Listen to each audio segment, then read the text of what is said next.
By the winter of 1847, the potato fields of County Cork had been black for 2 years running. The people who worked those fields had already eaten the seed potatoes meant for the following spring. They had eaten the dogs. In some parishes, the priests had stopped recording individual deaths because there were too many to count. The census of 1841 had recorded a population of approximately 8.2 million people on the island of Ireland. By 1851, that number would fall to approximately 6.5 million. The gap between those two figures, roughly 1.75 million people, represents the dead and the fled, most of them claimed within a span of 6 years by one crop, one organism, and a series of decisions made by men who never set foot in a field.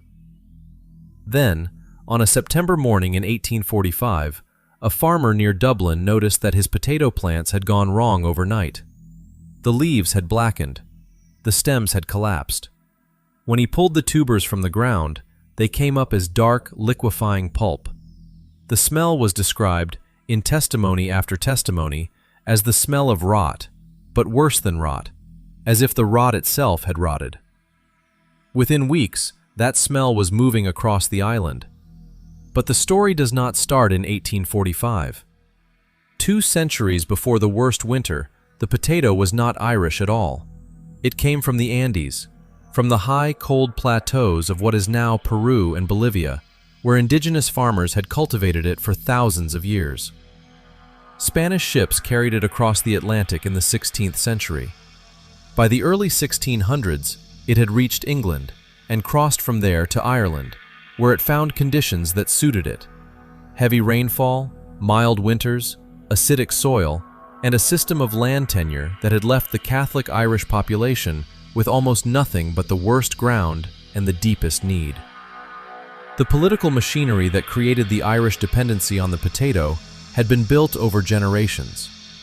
The Cromwellian land settlements of the 1650s had transferred ownership of most Irish land to Protestant settlers and absentee English landlords, leaving Catholic tenant farmers and laborers to work plots they did not own. The penal laws of the late 17th and early 18th centuries had further restricted Catholic rights to property, education, and commerce. By the time those laws were largely repealed in the early 19th century, the damage to Irish land distribution had long calcified into the structure of the economy itself. Historian Cecil Woodham Smith, in her 1962 study, The Great Hunger, described the typical Irish laborer of the pre-famine era as holding perhaps half an acre of rocky ground, paying rent he had no reliable way to meet, dependent on the potato because it was the only crop that could produce enough calories per acre, on the worst soil, to keep a family alive. The potato could be grown on land that would sustain nothing else of value to a landlord. It required almost no equipment and very little capital. For a landless man in Ireland, it was a survival strategy, and survival strategies do not come with alternatives.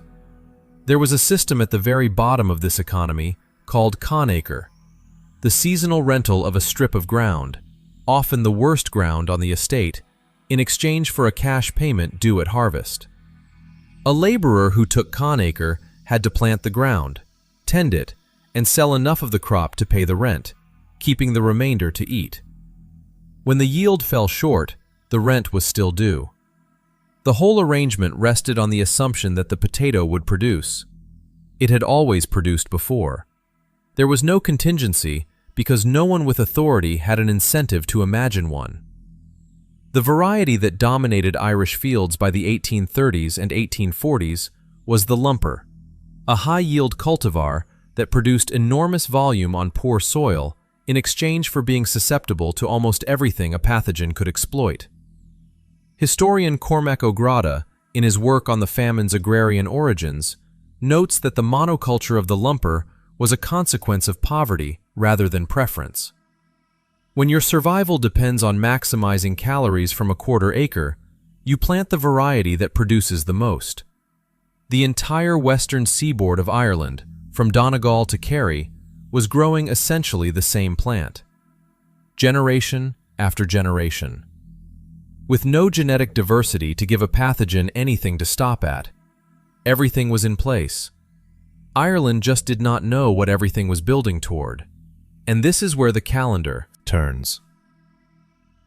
The organism that ended the lumper monoculture was Phytophthora infestans, a water mold that had originated in Mexico and moved through North America before crossing to Europe around 1844. By 1845, it had swept through Belgium and the Netherlands, destroying potato crops across the continent. Agricultural reports reaching London that summer contained warnings. They were noted. They were not acted on. The clock was already ticking. Ireland just could not hear it yet. When the blight arrived in Ireland in the late summer and autumn of 1845, it moved through the wet island air with a speed that contemporary observers could not explain. Phytophthora infestans spreads by spores that require moisture to germinate, and Ireland's western coastline receives some of the highest rainfall in Europe. The spores could travel between fields on the night air. A crop that appeared healthy at dusk could be black by morning. Farmers arriving at fields they had checked the day before found the smell before they found the sight, that particular sweetness of something that had been alive and was no longer. Within weeks of the first reported outbreak, reports of blight were arriving from across the country. Perhaps 1/3 of the 1845 potato crop was destroyed. 1/3 was enough to create severe hunger across the western provinces, but it was not enough to reveal the full scale of what was coming. Some of the 1845 crop survived. Some families had reserves from the previous year. There was still a reasonable hope that this was a single bad season, a regional failure that would correct itself in spring. But the blight did not correct itself. The spores had overwintered in the soil and in diseased tubers that had not been removed from the fields. When the 1846 crop went into the ground, the blight was already waiting. The 1846 harvest was almost completely gone. This time, every buffer had been consumed. The remnants of the 1845 crop were long gone. There was no adjacent county that had been spared. The Quaker relief worker William Bennett, traveling through Connaught in early 1847, documented villages in which he could find no living animal, no food of any kind, and children in a state, he wrote, he could not describe without violating some basic decency of language. The blight returned again in 1848, after a partial recovery in 1847, and continued to damage harvests into the early 1850s. 7 years. 7 harvests broken or destroyed, one after another, until the fields had fewer mouths to feed and more ground per survivor than at any point in living memory. James Mahoney, a Cork-born artist commissioned by the Illustrated London News, made a different choice than Bennett. He walked into it. Mahoney spent several days in January 1847 in the town of Skibbereen and the surrounding townlands of County Cork, and his dispatches were published in the Illustrated London News on the 13th and 20th of February of that year. He resolved not to soften what he saw. He drew the dead in the streets, the living so reduced that the distinction between the two was at times unclear. People on the road with nowhere to go and nothing at any destination to eat. Among the individuals he documented by name was a woman called Bridget O'Donnell. The caption recorded that she had been evicted, that she was found in the road with her children. We do not know what she said to Mahoney when he sketched her. The account does not record her words. We do not know if she survived that winter. What we know is that someone wrote her name down in the most widely read newspaper in the British Empire, which means that what follows cannot be attributed to ignorance. The man most responsible for the British government's response to the famine held a title that sounds bureaucratic because it was designed to. Charles Edward Trevelyan, Assistant Secretary to Her Majesty's Treasury. In practice, Trevelyan held almost complete administrative authority over the relief measures applied to Ireland from 1845 onward. He was not a politician subject to election. He was a civil servant who believed, with the certainty of a man whose beliefs had never met a famine, that government intervention in the food market would do more harm than good. This was the governing doctrine of the British Treasury in the 1840s. Laissez-faire, the principle that markets, left alone, would correct themselves, and that any government interference would distort prices, suppress private charity, and ultimately prolong the suffering. Trevelyan applied this doctrine to a famine with the thoroughness of a man who considered it a higher form of mercy. You would think someone would have said something.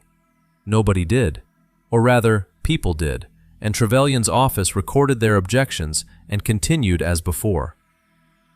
In his own pamphlet on the famine, published in 1848 under the title The Irish Crisis, Trevelyan wrote that the famine represented a direct stroke of an all-wise and all-merciful providence, one which had laid bare the deep and inveterate root of social evil in Ireland. The calamity was a lesson to be administered, and interference with that administration would mean interference with what Providence had ordained. These words are in the document. Anyone who wishes to read them may do so, and in that same year, 1848, as the blight returned and the excess mortality continued, Trevelyan was awarded a Knight Commander of the Order of the Bath for his service to the Crown. Cecil Woodham Smith noted the date of the award in The Great Hunger without editorial comment. None was needed. And here is what was happening while Charles Trevelyan contemplated Providence. In the famine years, food left Ireland by ship: grain, cattle, butter, eggs. Historian Christine Keneally, in her 1994 study, This Great Calamity, documented the export figures from Irish ports during the famine period and found that Ireland continued to export significant quantities of food throughout the worst years, including 1847. The exact scale of those exports and their relationship to the death toll has been the subject of genuine debate among historians. Cormac O'Grada has argued that the total volume of exports was insufficient to have fed all the famine-affected population, and that the structural problem was that people lacked the purchasing power to buy food available on the market. Keneally and others have argued that the moral and political significance of the exports goes beyond caloric arithmetic. That Ireland, a colonial possession, was shipping food out of its ports under armed guard while its own population died in the fields is a fact that no revision of the arithmetic alone resolves. That is not a typo, by the way. But this was not just about the Irish poor anymore. It was about an empire, an ideology, and what a government owes the people it governs when those people are dying.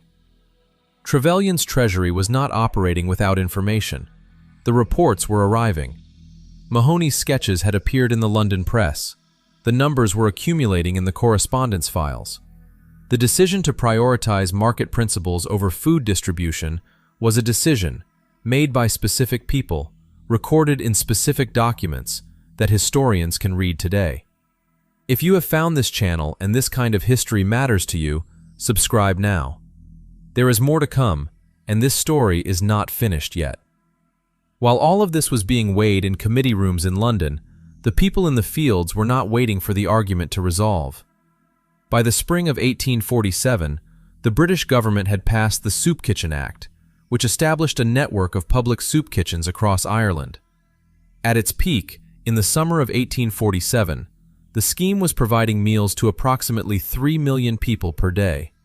It was the largest relief operation the British government had ever mounted. But by September 1847, it was wound down. Famine relief in Ireland would transfer entirely to the Irish poor law system, financed by rates levied on Irish property. The cost of feeding Ireland's poor would fall on Irish landlords and the more prosperous Irish tenants. The British state removed itself from the bill. That was only round one. Attached to this transfer was a provision that became known as the Gregory Clause, after the British MP William Gregory, who introduced it. Under this provision, any family holding more than 1/4 of an acre of land was ineligible to receive poor law relief. To receive food, a family had to surrender their land, not their claim to the land of someone else, their own land. the quarter-acre of ground that was, for many of the families affected, all they held in the world. Ireland had one more harvest season before the relief transfer was complete, and the clock had already started. If you are wondering how that is even legal, so is everyone else who has read the clause with care. What the Gregory Clause accomplished in practice was to create a mechanism by which the famine cleared land. Families who surrendered their holdings to receive food were then without land when the food provision shifted. They had become paupers with no route back to smallholding. Their ground reverted to the landlord, who could consolidate it, let it to a grazing tenant, or clear it entirely. The clause that presented itself as a relief measure functioned as a land reform instrument, at the exact moment when its targets had no power to resist. The public works schemes that preceded the soup kitchens had their own particular cruelty. The British government's initial response in 1846 was to employ the hungry on infrastructure projects, primarily road construction, paying them a task wage based on how much work they completed. This sounds like employment, but in practice, men who had not eaten adequately for weeks or months were expected to perform heavy manual labor to earn wages calculated on the amount of work finished. A man too weak from hunger to complete a full task was paid a fraction of the rate. The fraction was often not enough to buy sufficient food to restore the strength needed for the next day. Men grew weaker and fell behind and grew weaker still. The roads built during this period, some of which lead nowhere and connect nothing, are still visible in parts of rural Ireland. They are known as famine roads. They are the only legacy of the scheme that is not the dead. The Irish poor law workhouses, built to accommodate roughly 100,000 people across the country, were holding 2 to 3 times their intended capacity by 1847. The mortality inside was catastrophic. People entered the workhouse because it was the last option, and died inside it within weeks of disease and the accumulated effects of prolonged starvation and the infections that move quickly through bodies with no remaining resistance. The workhouses had been designed to manage poverty. They were being asked to absorb a catastrophe, and they could not. This is where the clearances enter the story. Some landlords used the famine years to enact evictions they had contemplated for decades. Consolidating small tenancies into larger farms was more efficient and more profitable, and the crisis had made it logistically simple. Tenants who could not pay rent because the crop was gone had no legal recourse. Tenants who had surrendered their land under the Gregory Clause had no standing at all. In some cases, landlords calculated that the cost of a one-way passage on an emigrant ship was less than a single year of poor law rates per head, and they paid the passage accordingly. The same political machinery that had made Irish land profitable for landlords in London was now disposing of Irish people with the same cold logic. Return now to 1847. Return to Skibbereen, to Bridget O'Donnell. She was in a field, evicted, her children beside her. James Mahoney wrote her name. In that same February dispatch, he described a man dead in a ditch at the roadside, a woman carrying a child who had already died, a house with 4 people in the final stages of starvation, and no fire and no food. He published these observations in a newspaper that reached London, that reached members of Parliament, that reached men with the authority to act differently than they acted. The reports kept arriving. The dying continued. But the version of this story you may have heard does not contain this part. The emigrants were not simply fleeing. In many cases, their landlords had paid their fares. Historian Cormac O'Grada estimates that approximately 1 million people left Ireland between 1845 and 1850. The conditions on many of the emigrant ships were such that they acquired a name while it was still happening: coffin ships. Overcrowded, carrying passengers already weakened by months of hunger, crossing the Atlantic through weather that had no mercy for the sick. Typhus moved through the holds. On some voyages, A significant portion of the passengers died before they reached the American or Canadian coast. People who had survived years of famine on Irish soil died within sight of land they had paid to reach. And in many cases, the passage had been subsidized by the landlord who stood to profit from the empty ground they had left behind. Ireland was being systematically depopulated. The mechanism for doing so was funded in part by the people who would inherit the cleared land. And this is the point which the question of what to call this became impossible to avoid. Was it a genocide?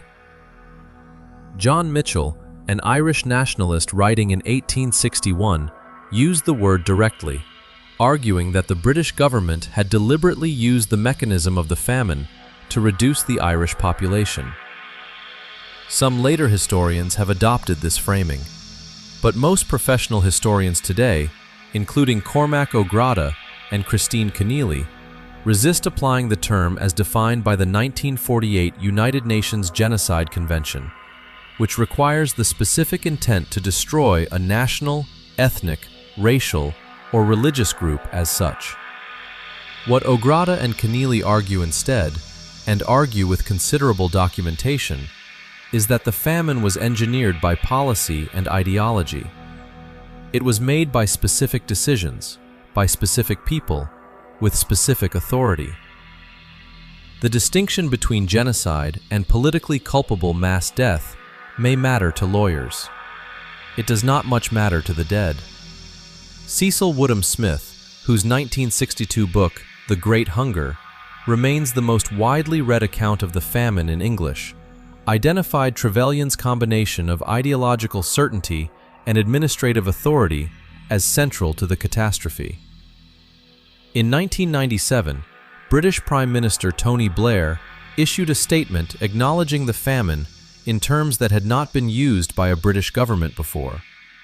He described it as a massive human tragedy that British actions had made worse, and he expressed what he called deep sorrow for those losses. He did not issue a formal apology, did not use the word genocide, and did not concede British culpability as a matter of legal record, which, looking back, was either a meaningful step toward acknowledgement or a very careful distance from it, depending on who you ask. Here is what the record contains. A country was made almost entirely dependent on a single crop through a system of land dispossession that left it no alternative. That crop was destroyed by a pathogen the country had no means to resist. The government responsible for that country's administration responded with ideology before food. It shipped the remaining produce out through armed ports. It transferred the cost of relief onto Ireland's own property owners at the moment when relief was most needed. It attached land surrender to food access. It wound down its largest relief program in the middle of the crisis. And it knighted the man who administered that response in the same year the blight returned and the bodies continued to accumulate. Bridget O'Donnell was in a field in February 1847. James Mahoney saw her there and wrote her name, and the newspaper reached London, and the people who read it made the decisions they made anyway. We do not know what became of her. We do not know if she is buried somewhere in County Cork, or if she died crossing the Atlantic, or if she found another decade altogether. What we know is that she was there, that her name is in the record, and that the record did not change what happened next. The potato is in your kitchen right now. It came from the Andes, via the holds of Spanish ships, via the fields of an Ireland made dependent on it by a system it did not choose, via the autumn of 1845 and the organism that moved through the night air of the wettest island in the North Atlantic, and via a series of letters exchanged between a treasury official and his superiors about doctrine and providence and the appropriate role of government in a market already full of dying people. What changed permanently was not only the population, though the population of Ireland did not recover to its 1841 level for more than a century. What changed permanently was the proof, extracted at terrible cost, of who decides who eats and who does not. That decision has never been made in the fields. It has always been made in offices, by people with titles, writing to each other about the long-term health of the market. That is what the potato carried across the Atlantic. That is what it left behind. If this kind of history matters to you, subscribe to the channel, and leave your answer in the comments to the question this video leaves open. At what point does an avoidable death become a deliberate one? The answer is worth arguing over.